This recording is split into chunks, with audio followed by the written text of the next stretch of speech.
magandang umaga sa inyong lahat. Magandang linggo. Habang kayo nagpapahinga, kami po ay bumabiyahin na naman, no? At siyempre, meron na naman mga Pilipino na magdiriwan ng ating Independence Day. So, kailangan samahan at kasama ko pa rin. Nakikita niyo sa likuran ko ang Dragon Lady. Siyempre po, no? Walang iba kundi si Maharlika. At narito pa rin kami. Magkasama pa rin ang Super Duo. At nag-iimbita po kami lahat po ng mga nais makita ang Super Duo. Tara lang po tayo sa Frankfurt, Germany. Anyway, ang pag-usapan po natin ay yung hinain ng mga abogado ni Tatay Digong na motion para po magkaroon ng provisional liberty si Tatay Digong. Now, ang proseso po medyo may pagkakaiba sa domestic courts natin. No? Dahil ang domestic court natin, ang provision ay except sa mga heinous crimes, lahat ng mga krimen ay po pwedeng mapiyansa. No? Kasi yung karapatan ng nasasakdal para magpiyansa para panandali ang kalayaan habang hindi pa napapatunayan ang kanilang mga guilt ay garantyado. No? Now, dito po sa ICC, wala namang ganyang provision. Kaya lang, ang meron ay yung practice ng hukuman. At ang practice ng hukuman talaga ay parang practice din ng mga hukuman sa Pilipinas. Bagamat ang Pilipinas nga, meron tayong statutory basis at constitutional basis, no? Except in heinous crimes, no? Where the evidence of guilt is strong, bail is a matter of right. Na walang ganyang provision, pero sa patakaran po ng ICC alone, ang ICC hindi po nagbibigay ng provisional liberty so far sa kahit sinong nasasakdado sa tinatawag nating core crimes. At ang core crimes nga ay yung war crimes, crimes against humanity, yan naman po yung dalawang linilitis ng ating ICC. No? At syempre, ang ating Tatay Digong ay linilitis para sa crimes against humanity. Now, having said that, at saka ang track record ng hukuman po, wala talaga silang binibigyan ng provisional release, hindi gaya po nung UN War Crimes Tribunal for the former Yugoslavia, na halos lahat po ng akusado ay binigyan ng provisional release. No? At yung mga akusado ay umuuwi kapag walang hearing at bumabalik lang sa dahig kapag mayroong pagbibista. Dito sa ICC, wala pa pong nabibigyan ng provisional liberty na akusado ng core crime. Ang mga nabibigyan lamang ay yung mga akusado ng mga tampering of evidence, mga harassing witnesses. So yung pagdating po doon sa tinatawag nilang offenses against administration of justice, yun na po yung nabibigyan ng provisional liberty. Pero ano sa tingin ko? Well, sa tingin ko naman po, ito rin ang kauna-unahang pagkakataon na mayroong 80 anyos na nasasakdal sa hukuman. Alam niyo po kasi ang ICC, bagamat hindi pa sila namamatayan ng akusado, mayroong isang akusadong namatay. At ito po yung si Milosevic, no, leader dati ng Serbia, kung saan namatay po siya sa same kulungan ni Tatay Digong, kung hindi ako nagkakamali. Kasi siya po linilitis noon ng UN War Crimes Tribunal for the Yugoslavia. No? At yung araw na siya namatay, nagkataon nandun naman po ako sa Belgrade, no, yung kapital ng Serbia. At talagang nakakataas balahibo dahil nung araw na inanunsyong namatay itong si Milosevic, abay maririnig mo yung hiyaw ng mga taong bayan. No? Kaya medyo na-nervous po ako na araw na yon at napaaga yung alis ko ng Serbia kasi feeling ko baka magkagulo. No? So, hindi po yan nakakalimutan ng ICC na mag-argumentado ang taong bayan sa Pilipinas kapag may mangyari kay Tatay Digong. At siyempre, si Tatay Digong ay 80. No? Alam naman natin na meron din may mga sakit ng 80 anyos at posible na may mangyari, no? Na ayaw nilang mangyari muli dahil talagang nagwala yung mga tao sa Serbia nung namatay si Milosevic. No? So,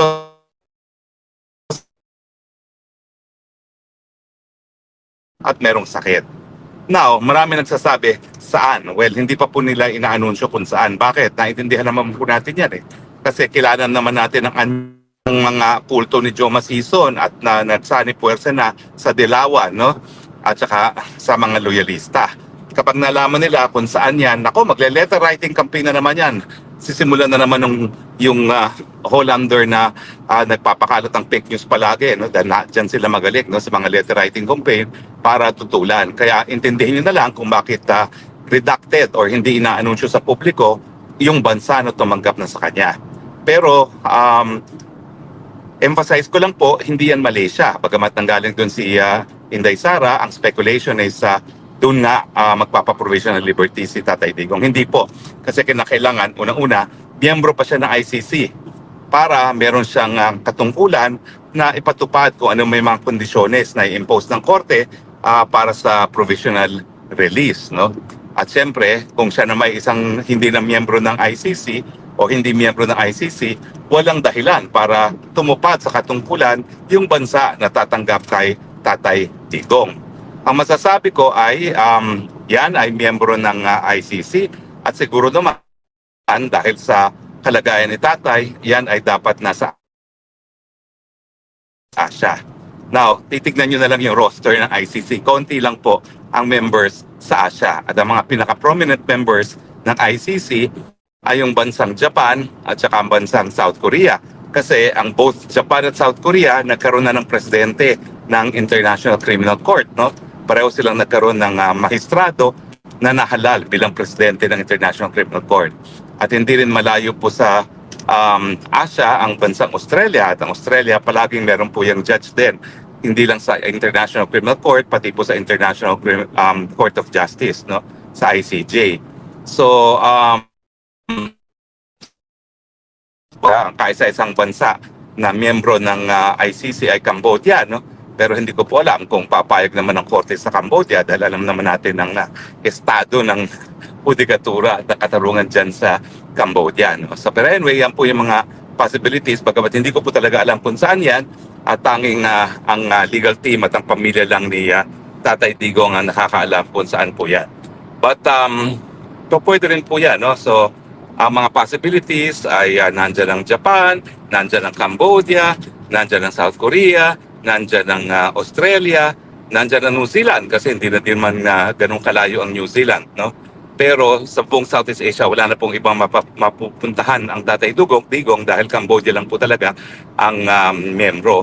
At pagdating naman po dito sa Middle East, halos wala naman pong miyembro ng Middle East na miyembro ng ICC. So ang isang possibility pa ay sa Netherlands, no? Pwede rin na palayain siya sa Netherlands kasi magkakaroon lang ng house arrest, no?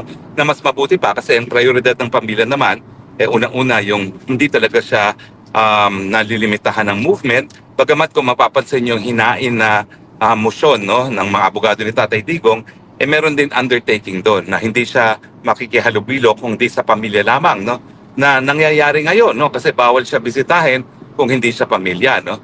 So nandun pa rin yung kondisyon na close family na lang magkakaroon ng contact kay Tatay Digong. Bagamat I'm sure he will appreciate na hindi siya nasa kulungan, bagamat yung kulungan po niya ngayon, modern, wala ng rehas. So yung ating kasabihan na humahalik sa rehas, wala pong ganun kay Tatay Digong dahil walang rehas ang kanilang mga kwarto. Bagamat, limitado talaga ang kanilang movement. So ang aking fearless forecast, po pwede pong mag-grant yan dahil sa kanyang edad, dahil sa kanyang mga prevailing na mga sakit, at dahil Tatay Digong, kapag pag may nangyari kay Tatay Digong habang hawak siya ng ICC. At siyempre, meron na silang karanasan doon kay Milosevic na nakita nila kung paano hagupit ng bayan kapag ang isang leader na minamahal ay yun nga po doon namatay habang nakakulong. Bagamat wala po talagang comparison kay Milosevic at kay Duterte, dahil kay Milosevic po talaga hundreds of thousands ang namatay doon sa Serbia, doon sa gulo ng former Yugoslavia. Yan nga po napagtataka ko, no? Dahil bumuo ng Special War Crimes Tribunal sa dating Yugoslavia kasi hundreds of thousands kung hindi millions ang namatay dyan. Yung concentration camp po, no, nauso muli sa Yugoslavia, no, nung nagwatak-watak itong dating Yugoslavia at lumaban ng Serbia para panatiling isang bansa pa rin yan, no? So sa akin po, sa aking karanasan bilang isang profesor ng international law at saka sa aking practice, talaga naman pong importante ang International Tribunal kapag pinag-uusapan na yung mga pinakakarumalduman na krimen gaya na nangyari doon sa World War II, yung milyones na namatay ng mga Nazi, yung mga pinatay dyan sa Yugoslavia na hundreds of thousands if not millions, no? At saka yung mga hundreds of thousands din na pinatay sa Rwanda. Wala naman pong ganyan sa Pilipinas. Doon sa sinasabi nila doon sa request for arrest warrant, 40 plus lang ang biktima. Samantalang kami nga yung prosecution team sa Maguindanao Massacre, nalitis namin, napakulong namin ang mga akusado. Ngayon, nakakulong na sila, bagamat inaantay pa rin ang apela nila sa CA, 58 yun. Kaya nga po sinasabi natin, sapat-sapat naman ang kakayahan, napatunayan na ng kakayahan ng lokal na hukuman sa Pilipinas na kaya nila maglitis ng mga akusado na 44 o 40 something lamang, no? Nakalimutan ko yung exact numero. But in any case, so yan po ang ating inaasahan, pero ganun pa man, hindi ko po alam kung anong magiging apekto nitong paghain ng motion neto, no?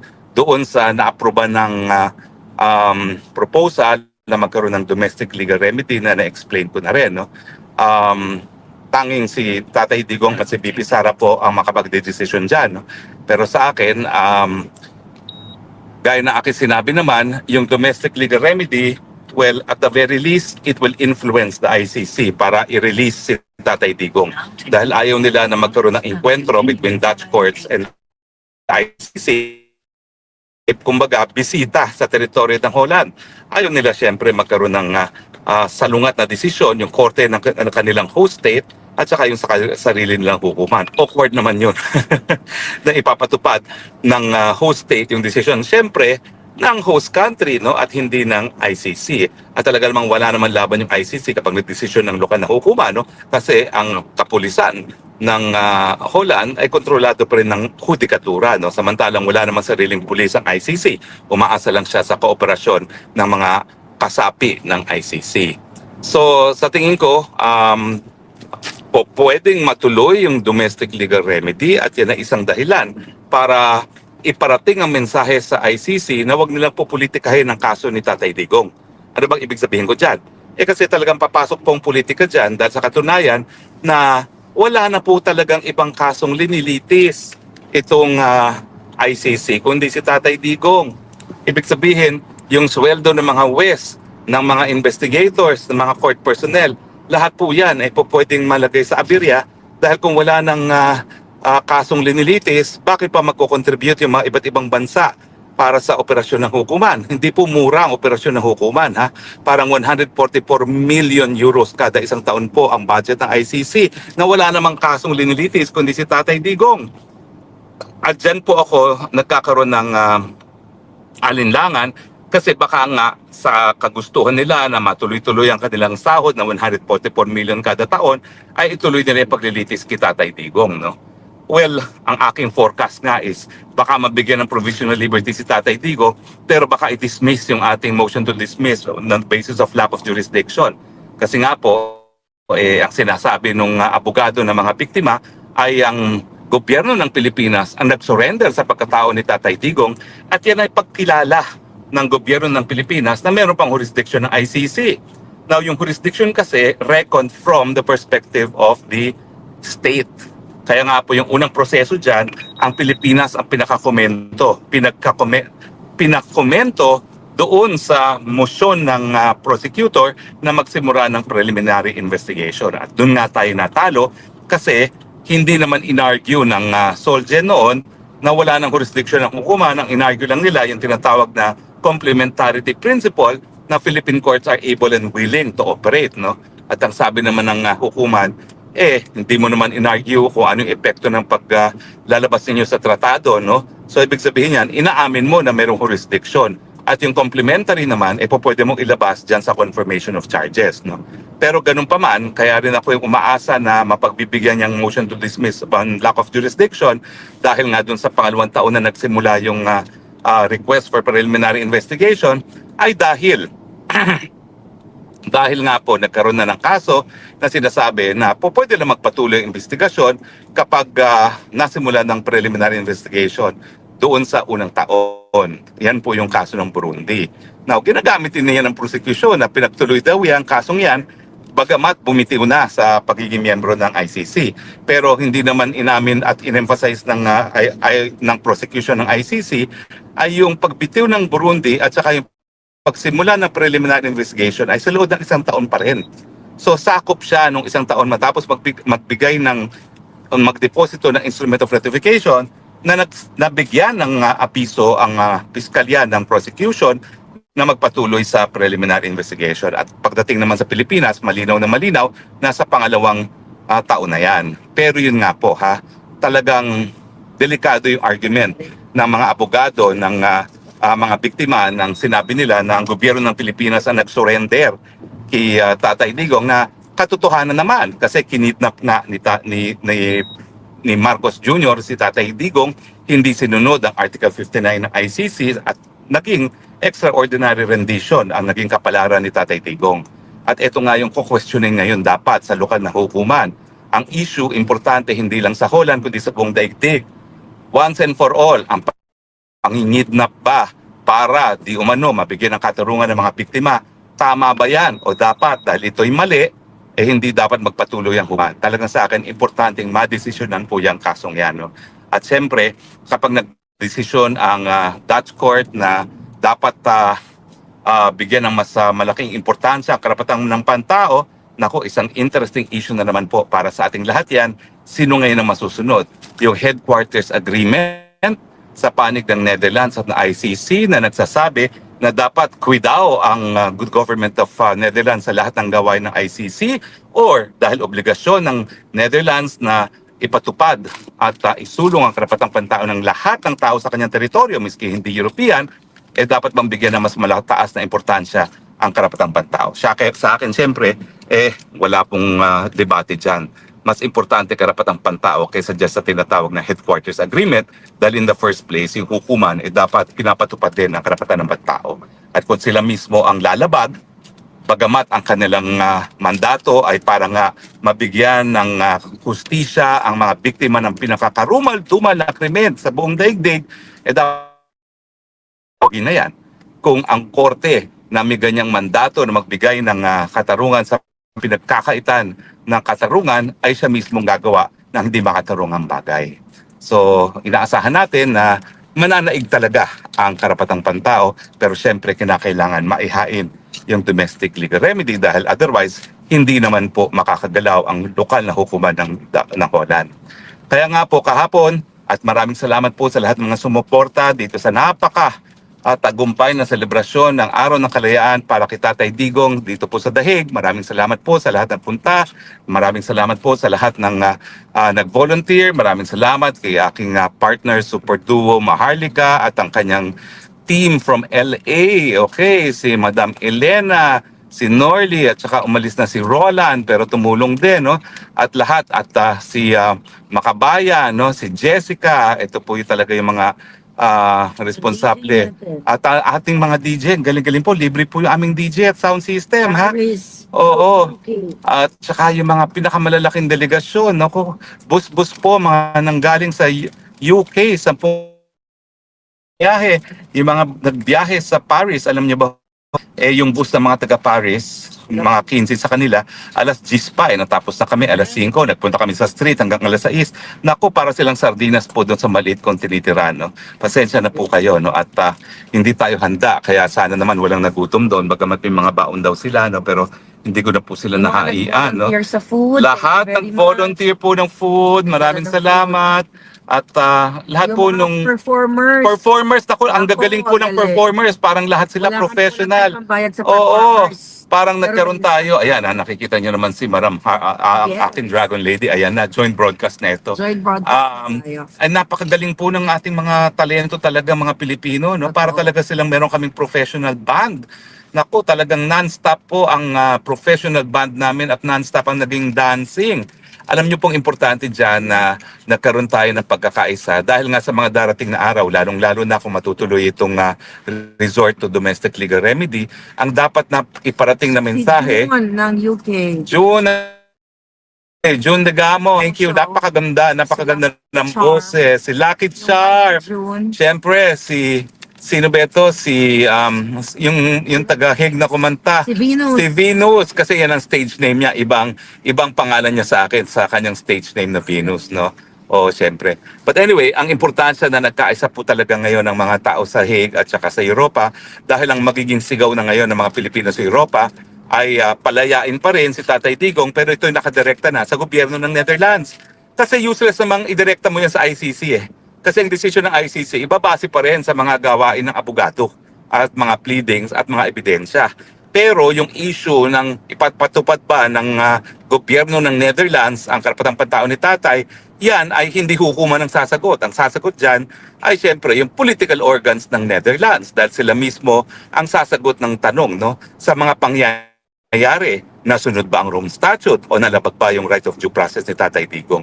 At tingin ko naman malinaw-malinaw dahil dun sa naganap na hearing ng Senado na talagang yung hindi nila pag-surrender sa lokal na hukuman na garantiya para mabigyang bisa o galangin ang karapatang pantao ni Tatay Digong at ang soberenyo ng bansa dahil ito ay hindi nasunod, talaga naman pong nalabag ang karapatan ng due process ni Tatay Digong at nalabag din ang soberenya ng Pilipinas. So importanteng magsama-sama po muli ang mga Pilipino, lalong-lalo na sa Netherlands, dahil ang ating mensahe ngayon ay nakatutok na sa gobyerno ng Netherlands. Nakakulong po ang Tatay Digong sa teritoryo nyo, sa inyong kulungan, at siya naman po inadala sa kulungan na yan dahil ang sumundo sa kanya sa airport ng Rotterdam ay personnel ng Netherlands, ambulansya ng Netherlands, una siyang dinala sa ospital ng Netherlands at kinulong sa kulungan ng Netherlands. So talagang ang responsibilidad para itaguyod ang pantao ng Tatay Digong, hindi naman yan nakasalalay sa ICC, yan ay nakasalalay mismo sa gobyerno ng Netherlands. So wag na po tayo magwatak-watak, mga Pilipino, lalong-lalo na sa Netherlands, dahil kinakailangan solid ang boses natin. At hindi na nga po sapat na tayo nagtitipon-tipon dyan lang sa Duterte Street.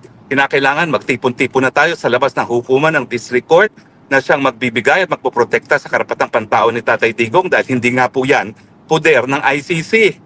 Nakakalungkot po na kaya bumuo ng ICC para yung mga karumal-dumal na krimen na lumalabag sa karapatang pantao ay maparusahan.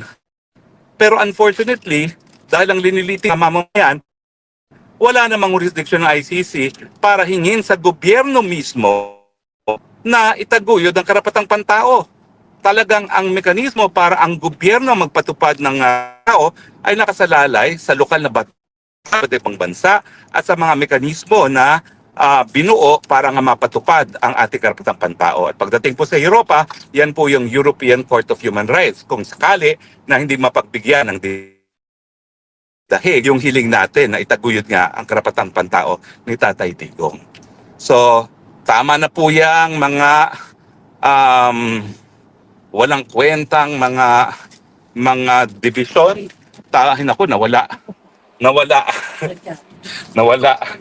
Ayan, tama na po yan. Sorry po Ayan, tama na po Nahulog yung telepono ko kasi alam nyo naman, nasa kotse lang tayo. Ayan.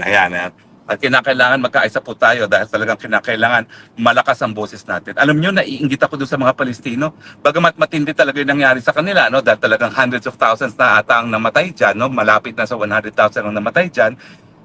Pag sila nagtipon-tipon dito sa dahig, napupunin nila yung Mali Field. Tayo, ang pinakamaraming tao, yung 23rd ni VP Sara, 8,000, pero kalahati lang na Mali Field ang napuno. Pero yung last rally ng mga Palestino rito, yung For Palestine, at ang dumalo ay mga karamihan ay mga taga-Holland din, mga puti, punong-puno ang Mali Field at ang estimate doon ay 100,000. Now yan po ata ang pinakamalaki ng pagtitipon para doon sa issue ng Palestine dito sa Europa kasi sa France, ipinagbawal ni Macron yung mga pagtitipon na ganyan. At nalaman ko naman yan dahil yung ating Senator Robin Hood Padilla ay talagang aktibo na sumusuporta sa kausa ng mga Palestino at nagpunta nga siya sa Europa. Inaasahan na dadalo siya doon sa rally naman sa France na hindi nangyari dahil ito nga si Macron ay pinagbabawal yung ganyang mga rally. Anyway, yan po ang ating latest update, At lahat naman po tayo nagdarasal na sa lalong mabilis na panahon, makalaya na si Tatay Digong. Ang issue lang ay dapat makalaya siya at makabalik sa Pilipinas. So kung tatanungin niyo po ako, well, hindi po sapat na mabigyan siya ng provisional liberty, bagamat yan po ay mas mabuti kaysa sa kanyang detention facility. Pero mas importante na kung magkakaroon ng provisional liberty, dapat sa Pilipinas din. At imposible nga po yung mangyari kung aasahan pa rin natin ang ICC dahil ang Pilipinas. Nakakatawa nga po hindi po pwedeng magkaroon ng provisional release sa Pilipinas dahil hindi na miyembro ang Pilipinas ng ICC, and yet yung gobyerno ng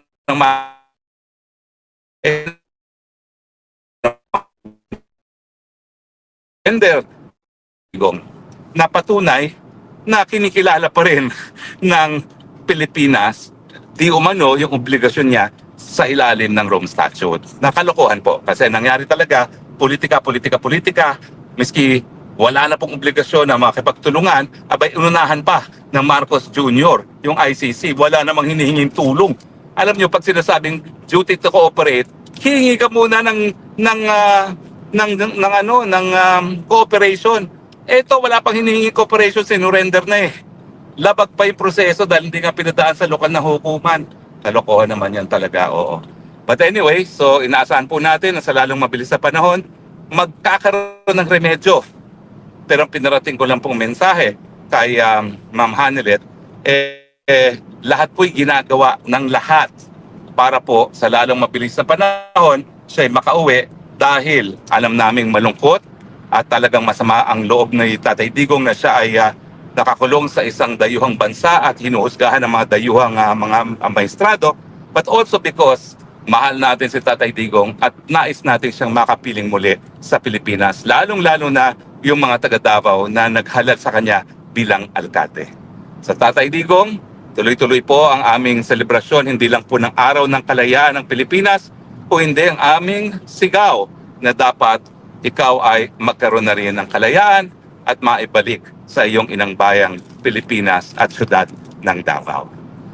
So maraming salamat po ulit kay Christian. Ito po siya. Yan.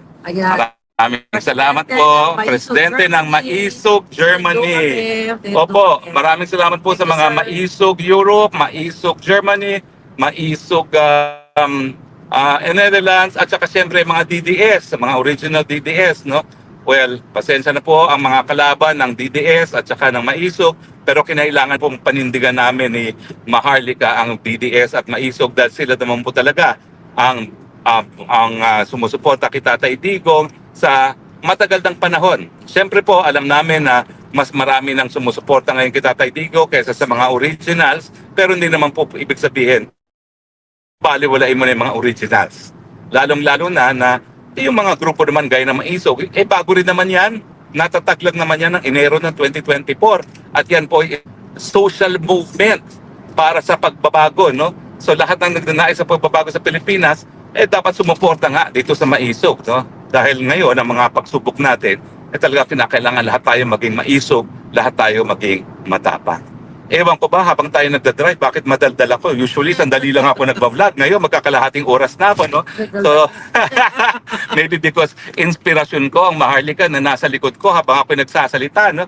O, Madam Maharlika, bati ka naman sa iyong mga napakadaming mga tagahanga. Pasensya na po kayo, ha? Nabubulol na ako. Oo, kasi kailangan lang mag-aral din ng Dutch soon, no?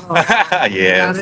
So maraming salamat sa lahat na nagmamahal kay Spokes Harry Roque at naniniwala sa kanyang pagmamahal sa bayan, talino, ang galing pagdating sa legal. Maraming salamat, Spokes. Walang iwanan ang team Maharlika at Harry Roque. Yes. Maraming salamat din, Mother Dragon, Maharlika. Mahal na mahal ka namin, lalong-lalo na dito sa Europa. At sana ipagpatuloy talaga until mawala na ang mga bangag. Thank you. Bangag. Bangag. Ngiwi.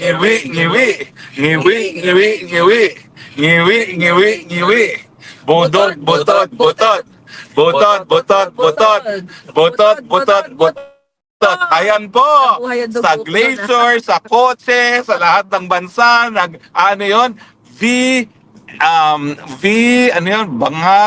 VNB. Tuloy pa rin ang VNB kahit saan, kahit sa umaandar na kotse papuntang Frankfurt. Salamat po. I miss you. Love you soon. Love you, Philippines. Bye.